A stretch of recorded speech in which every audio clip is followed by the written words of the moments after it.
آج کا یہ پروگرام جامعہ شریعہ فیض العلوم کے طلباء کا پروگرام تھا۔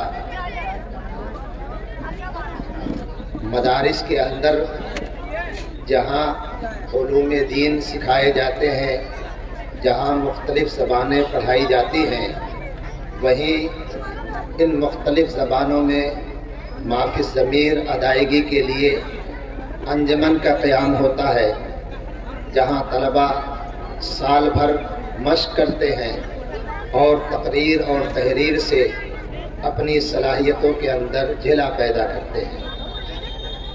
آپ کے اس محبوب ادارے میں بھی انجمن کا قیام ہے اور ہر سال کے آخر میں بچوں کا پروگرام ہوتا ہے۔ پروگرام سے پہلے مسابقہ ہوتا ہے اور ان مسابقوں میں جو بچے اچھے نمبرات حاصل کرتے ہیں، اچھی پوزیشن حاصل کرتے ہیں، ان کو بھی انعام سے نوازا جاتا ہے، اور جو پروگرام پیش کرتے ہیں ان میں بھی جو طلباء باصلاحیت ہوتے ہیں ان کو انعام سے نوازا جاتا ہے۔ میں ان تمام حضرات کا شکر ادا کرتا ہوں جو ہمارے اس ادارے سے محبت رکھنے والے ہیں اور طلباء کی حوصلہ افزائی کے لیے انہوں نے اپنے قیمتی اوقات کو نکالا اور تشریف لے آئے۔ میں اپنے اساتذہ کرام کا بھی شکر گزار ہوں کہ انہوں نے بہت ہی اچھا پروگرام طلباء کا پیش کیا اور انتہائی اچھی تیاری کی۔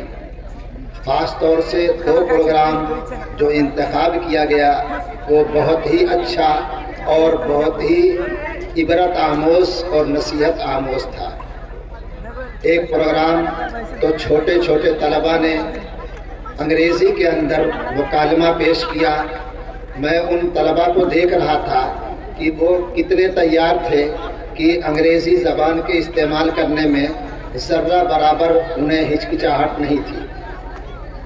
اس کے اندر ایک پیغام چھپا ہوا تھا جس کی وضاحت انجمن کے سرپرست جن کی نگرانی میں طلباء سال بھر مشق و ممارست کرتے ہیں، جناب مفتی محمد اعظم صاحب، انہوں نے آپ حضرات کے سامنے اس کی وضاحت کی۔ دراصل یہ ایک پیغام تھا کہ آپ کے مدارس جو زبانوں کو پڑھاتے ہیں اور جو طلباء کے اندر صلاحیت پیدا کرتے ہیں، وہ بہت بڑا کام یہ کرتے ہیں کہ عقائد کا تحفظ کرتے ہیں، آپ کے ایمان کا تحفظ کرتے ہیں اور آپ کے ذہن و دماغ کو اس مذہب کے مطابق بناتے ہیں جس مذہب کا بچہ وہ ماننے والا ہے۔ اگر آپ نے ان مدارس سے اعراض کر لیا اور دوسرے ان مدارس کے اندر جو زبان کو زبان کی حیثیت سے نہیں پڑھاتے، زبان کو کلچر اور تہذیب کی حیثیت سے پڑھاتے ہیں، وہ اپنے تہذیب اور کلچر کو، اپنے عقائد کو بچوں کے ذہنوں کے اندر ایسا پیوست کر دیتے ہیں کہ ان کا نکالنا پھر مشکل ہو جاتا ہے۔ یہ ایک عقیدہ پیش کیا گیا کہ اللہ تعالی ہر جگہ حاضر اور ناظر ہے، کوئی ایسی جگہ نہیں ہے جہاں اللہ موجود نہ ہو۔ یہی ہے وہ عقیدہ جو ہر بندہ اپنے ذہن و دماغ کے اندر اگر پیوست کر لے اور یہ سوچ لے کہ جہاں کہیں میں ہوں اللہ کی نظر سے مخفی نہیں ہوں، تو اس کی زندگی ایسی پاکیزہ زندگی بن جائے گی، اس کے اندر اللہ کا خوف اور اللہ کی خشیت ایسی بن جائے گی کہ اس کی زندگی جو ہے اللہ کی مرضی کے مطابق گزرنے والی بن جائے گی۔ یہ ایک پیغام اس کے اندر چھپا ہوا تھا، اس پیغام کو عام کرنے کی ضرورت ہے۔ دوسرا جو پروگرام بہت ہی دلچسپ، نہایت ہی دیہی زبان میں، دیہاتی زبان میں پیش کیا گیا، وہ یہ پیغام پیش کیا گیا کہ دنیا کے اندر برائیاں بڑھتی ہیں اور بڑھائی جاتی ہیں۔ ہم اگر اچھائیوں کو اپنے اندر پیدا کرنا چاہتے ہیں تو ان برائیوں پر ہمیں نظر رکھنے کی ضرورت ہے اور ان برائیوں سے بچنے کی ضرورت ہے۔ ہم اچھائیوں کو پیدا کرنے کے لیے دنیا میں محنت نہیں کر رہے ہیں، نہ تو خرچ کر رہے ہیں نہ محنت کر رہے ہیں، لیکن برائیوں کو پروان چڑھانے کے لیے، جبکہ برائیاں خود سے پیدا ہوتی ہیں اور اچھائیاں پیدا کی جاتی ہیں۔ جیسے آپ دیکھتے ہیں کہ اگر ایک کھیت کے اندر فصل کو تیار کرنا ہوتا ہے تو کھیت کو اچھا بنانا پڑتا ہے، لیکن خضر و گھاس کے لیے اور جو پودے ایسے ہوتے ہیں جو کچھ بھی فائدہ نہیں دیتے ہیں، کھیت کو چھوڑ دیا جائے تو کھیت ان پودوں سے بھر جاتا ہے اور کھیت کی صلاحیت ختم ہو جاتی ہے۔ یہی حال دنیا میں برائیوں کا ہے کہ دنیا اگر اچھے عمل سے گریز کرنے لگے گی تو برائیاں خود بخود اس کے اندر پیدا ہونے لگے گی، لیکن آج برائی چاہنے والے اور برا چاہنے والے اور انسان کو انسانیت سے دور کرنے والے لوگ، انسان کو درندہ بنانے والے لوگ ملین ڈالر خالی اس بات پر صرف کر رہے ہیں کہ دنیا میں کس طریقے سے کون سی چیزیں رائج کی جائیں جن چیزوں کی وجہ سے دنیا کے انسانوں کا اخلاق سلب کر لیا جائے، اور دنیا کا یہ انسان شکل اور صورت کے اعتبار سے تو انسان رہے گا، لیکن اخلاق اور کردار کے اعتبار سے، اپنے عمل کے اعتبار سے وہ درندوں سے بدتر ہو جائے گا۔ یہ وہ پیغام ہے جو آپ کو ہنستے ہنساتے کھیلتے کھلاتے چھوٹے بچوں نے یہ پیغام دیا۔ پیغام سن لینا اور پیغام کو اپنے ذہن و دماغ میں اتار لینا یہ کافی نہیں ہے۔ یہ دور ایسا ہے جو مقابلے کا دور ہے۔ اس دور میں اگر آپ نے ان پیغامات کو عملی شکل نہیں دی اور جو محنت دوسرے لوگ کر رہے ہیں اس انداز کی اگر محنت نہیں کی تو آپ دنیا کے اندر بہت پیچھے رہ جائیں گے۔ انگریزی زبان اس وقت اور اس سے پہلے بھی دنیا کی بین الاقوامی زبان تھی۔ ہم نے اپنے مکاتیب کے اندر عصری علوم کی طرف وہ توجہ نہیں کی جو توجہ ہمیں کرنی چاہیے۔ اس لیے تعلیم کے نام پر لوگوں نے عقائد کو برباد کرنے کے لیے اور دین سے محروم کرنے کے لیے، انسانیت سے علیحدہ کرنے کے لیے ادارے قائم کیے۔ یہ وقت ہے کہ آپ اپنے بچوں کے اندر یہ تصور نہ کریں کہ یہ بچے ہمارے کچھ نہیں کر سکتے ہیں۔ یہ ٹیم جو انگریزی زبان میں آپ کے سامنے پیش کر رہی تھی یہ کسی چلڈرن کی نہیں تھی، کسی انگلش میڈیم کے بچے نہیں تھے، کسی کانوینٹ کے بچے نہیں تھے۔ یہ بچے جامعہ شریعہ فیض العلوم جو ازہر ہند دارالعلوم سے وابستہ ایک ادارہ ہے، اس ادارے میں پڑھنے والے یہ بچے تھے۔ یہ بچے کوئی کسی انگریز کے نہیں تھے، یہ انگریز کی اولاد نہیں تھی۔ یہ بچے ایسے نہیں تھے جن کے والدین انگریزی بولتے تھے اور جن کی والدہ انگریزی بولتی تھی، نہیں، یہ بچے ہمارے اور آپ جیسے شریف اور صالح مسلمانوں کے بچے تھے۔ لیکن اللہ تعالیٰ نے ان بچوں کے اندر صلاحیت رکھی ہے جو فطری صلاحیت ہے۔ اگر ہم بیدار ہو گئے اور آپ بیدار ہو گئے تو ہم ان صلاحیتوں کو اٹھانے کے لیے اگر کوشش کرتے ہیں تو آپ کو اس کو میں تعاون ملے گا، تو آپ کے بچے اسی طرح سے آئیں گے جو کانوینٹ کے بچوں کو زیر کر دیں گے اور کانوینٹ کے بچے ان کا مقابلہ نہیں کر سکتے۔ لیکن اس کے لیے دونوں کے تعاون کی ضرورت ہے۔ اسلام زبان کا مخالف نہیں ہے، اسلام تو ہر زبان کی تعلیم کا قائل ہی نہیں ہے بلکہ اس کی قیادت کرنے والا ہے۔ دنیا میں جو ضرورت ہے اس ضرورت کے اندر اسلام کہتا ہے کہ مسلمانوں نے ہمیشہ دنیا کی رہنمائی کی ہے، آج بھی مسلمان بچے دنیا کی رہنمائی کرنے کے لیے تیار ہیں۔ اس لیے میرے دوستو، آپ کے یہ بچے ہیں، آپ کا یہ ادارہ ہے۔ آج کے حالات کے اعتبار سے ہم نے ادارے کے دو حصے مستقل کر دیے ہیں۔ ایک حصہ ہے جہاں عربی علوم و فنون کی تعلیم ہوتی ہے، جہاں عربی عالم تیار کیے جاتے ہیں، جہاں حافظ تیار کیے جاتے ہیں، جہاں عالم دین تیار کیے جاتے ہیں، جہاں وارثان انبیاء تیار کیے جاتے ہیں۔ ہم نے دوسرا حصہ جو پرائمری کا تھا اس حصے کو ہم نے پبلک اسکول کے نام سے موسوم کیا ہے۔ اس حصے کے اندر جب آپ کا بچہ آئے گا تو جہاں وہ عقائد سے کی حفاظت کرے گا، جہاں وہ قرآن کریم کی تلاوت کرے گا۔ آپ نے دیکھا یہ بچہ آیا، یہ بچے اول کے تھے، یہ بچے دوم کے تھے، ایک ایک سورہ قرآن کریم کی تلاوت کر رہے تھے۔ آپ کو اندازہ نہیں ہوگا جو لوگ قرآن کریم کو اچھے انداز سے پڑھنے والے ہیں وہ یقیناً محسوس کریں گے کہ وہ مخارج کی ادائیگی کے ساتھ اور قرآن کریم جو اللہ کا کلام ہے اس کلام کو کس بہتر انداز سے پیش کر رہے تھے۔ جب یہ بچے آپ اس مدرسے میں داخل کریں گے اور یہاں سے لے کر کے اول سے لے کر کے 5 تک یہ قرآن کریم کا بہترین تلاوت کرنے والا ہوگا تو آپ کے گھر جو ہے وہ قبرستان نہیں بنیں گے، آپ کے گھر کے اندر تلاوت زندہ ہوگی۔ آپ 5 تک کا جو نصاب ہے کوئی مجبوری ہمارے سامنے نہیں ہے، دنیا مرغوب ہو چکی ہے، اس مرغوبیت سے مسلمانوں کو اپنے آپ کو نکالنا پڑے گا۔ دنیا نے ہمیں کہتری میں مبتلا کر دیا ہے، ہمیں آگے آنا پڑے گا کہ زبان ہو یا عمل ہو، ہم کسی سے پیچھے نہیں ہیں، اس کے لیے ہمیں محنت کرنی پڑے گی۔ کوئی ایسا نصاب ہندوستان کے اندر نہیں ہے جہاں آپ اردو نہیں پڑھا سکتے ہیں، جہاں آپ دینیات نہیں پڑھا سکتے ہیں۔ لوگوں نے یہ سمجھا جہاں NCERT کی کتابیں ہوتی ہیں، CBSE کی کتابیں ہوتی ہیں، وہ کتابیں ہم پڑھا رہے ہیں۔ ہمارے بچے تو نہیں بدعقیدہ ہو رہے ہیں۔ ہمیں اپنی تاریخ دیکھنا چاہیے، مڑ کر کے دیکھنا چاہیے۔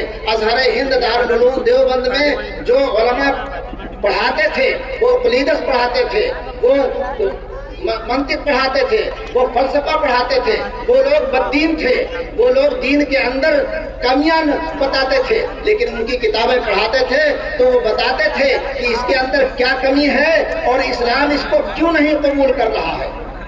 جب بچہ اس طریقے سے انہی کتابوں کو پڑھے گا اور ان کی مضرتوں کو سمجھے گا اور وہ جانے گا کہ زہر کہاں سے آیا ہے، اس زہر کو وہ نکال دے گا۔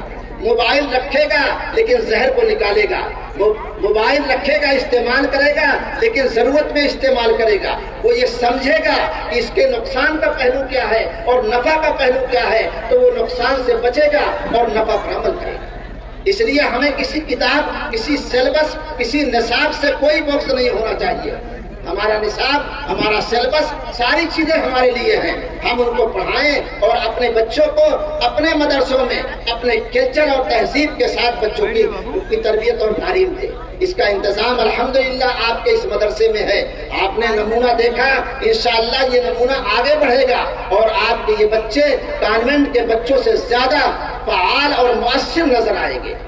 دوسری چیز جو بہت ہی اہمیت کے ساتھ بتائی گئی ہے اور آپ کو یہ پیغام دیا گیا ہے کہ ہمیں فتنہ ارتداد سے اپنے بچے اور بچیوں کو بچانا چاہیے۔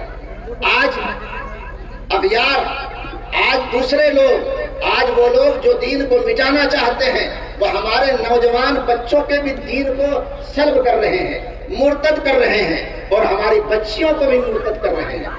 الحمدللہ ہم بیدار ہوں، ہمارے پاس بہت سارے مائنارٹیز کے ادارے ہیں، اقلیتی ادارے ہیں جہاں کی انتظامیہ صرف مسلمانوں کی انتظامیہ ہے۔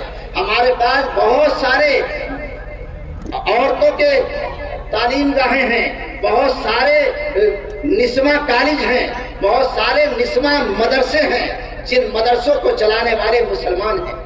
انہیں آج اس فتنے سے آگاہ ہو کر کے مخلوط تعلیم سے احتراز کرنا چاہیے۔ اگر مخلوط تعلیم ہے تو وہاں بچے اور بچیوں پر نظر رکھنا چاہیے۔ ہمیں غیروں سے کوئی امید نہیں ہے۔ ہم اگر اپنے ادارے قائم کریں تو ہمارے ادارے ہمارے بچوں کے لیے کافی ہوں گے۔ جمعیت علماء ہند پورے ہندوستان کے اندر یہ تحریک چلا رہی ہے کہ مسلمان جن کو اللہ تعالیٰ نے پیسوں سے نوازا ہے، ثروت سے نوازا ہے، مالداری سے نوازا ہے، وہ مسلم کالج کھولیں، وہ بچیوں کے اسکول کھولیں اور ایسے اسکول کھولیں جہاں کی بچے اور بچیوں کو اسلامی کلچر کے ساتھ، اسلامی تہذیب کے ساتھ ان کو انگریزی اور عصری تعلیم دی جائے، ان کو سائنسداں بنایا جائے، ان کو طبیب بنایا جائے، ان کو ڈاکٹر بنایا جائے، ان کو ایگریکلچر کا ماہر بنایا جائے، ان کو تمام وہ کورسز جو انگریزی کے اندر ہیں پڑھائے جائیں۔ کسی کورس کے پڑھانے میں کوئی دقت نہیں ہے، لیکن ایمان بیچ کر کے کوئی کورس اگر پڑھایا گیا تو مسلمان نے اپنی بہترین دولت بالکل تباہ اور برباد کر دی۔ جو ادارے لڑکیوں کے ہیں، لڑکیوں کی تعلیم کے خلاف اسلام نہیں ہے۔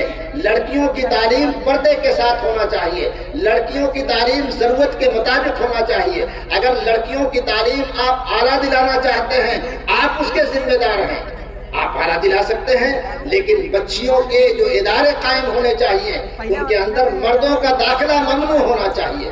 اس ہندوستان کے اندر یہ مہیلا کالج موجود ہیں کہ آپ خود جو ہے وہ بچیوں کا ادارہ قائم کریں، اور ادارہ قائم کرنے کے بعد اندر کوئی مرد نہیں جائے گا، کسی طرح کا محکمہ تعلیم کی طرف سے کوئی پریشر نہیں ہے کہ آپ کے بچیوں کے مدرسے کے کالج کے اندر وہ جائیں۔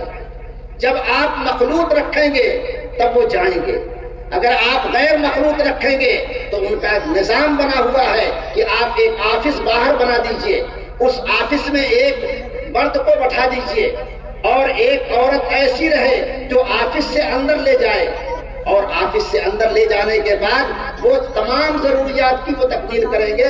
اگر ان کو معائنہ کرنا ہوگا تو وہ معائنہ کسی عورت سے کرائیں گے، کوئی مرد نہیں جائے گا۔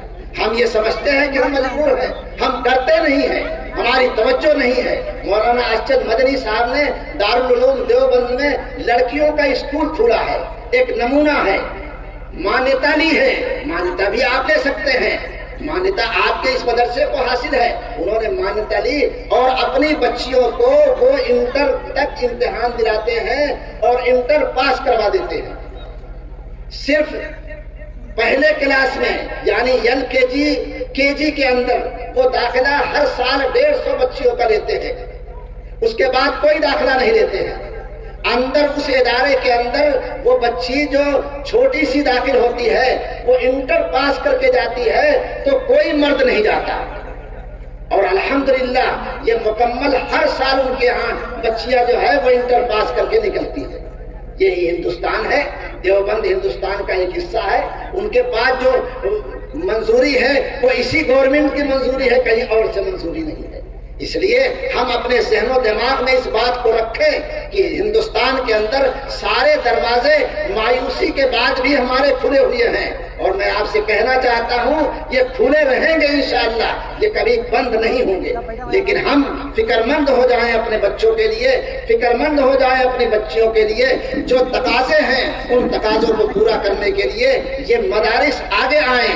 ہم نمونہ بنے ہیں، اب بھی نمونہ بنیں گے انشاءاللہ، اور کل بھی نمونہ بنیں گے کہ مدرسے اپنے مکاتیب کو مستحکم کریں، کمانے کے لیے نہ بنائیں، کالج نہ بنائیں، 10 20 بسیں نہ چلائیں۔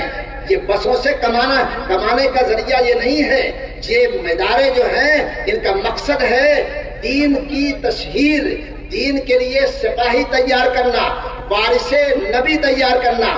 جو بھی دین کے تقاضے ہیں ان تقاضوں کو ہم بقدر ضرورت پوری کرتے رہیں، لیکن ہم اپنے مشن سے، اپنے اصل مقصد سے ہم ہٹ نہیں سکتے ہیں۔ اس لیے ضرورت کے مطابق وہ بس بھی رکھ سکتے ہیں، لیکن وہ نصاب بنائیں جو حکومت کے لیے منظور شدہ ہے۔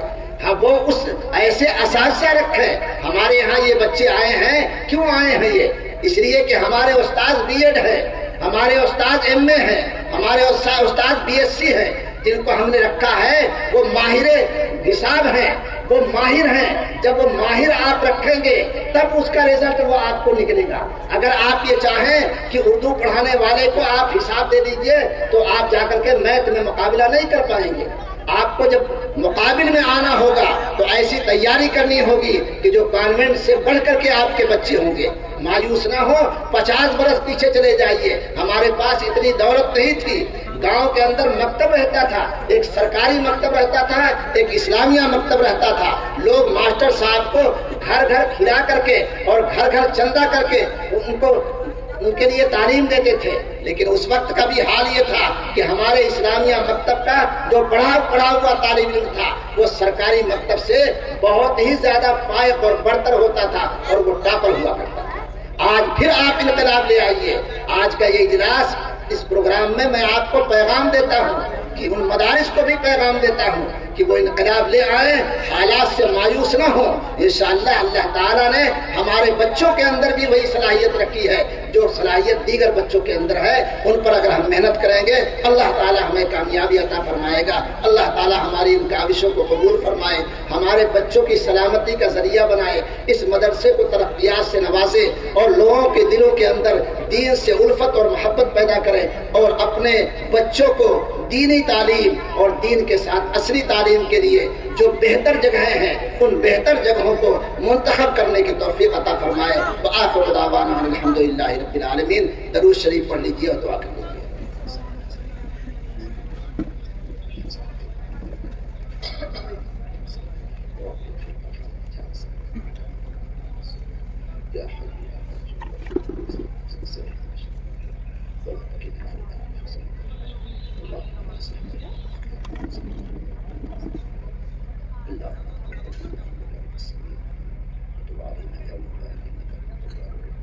صلی اللہ تعالی علیہ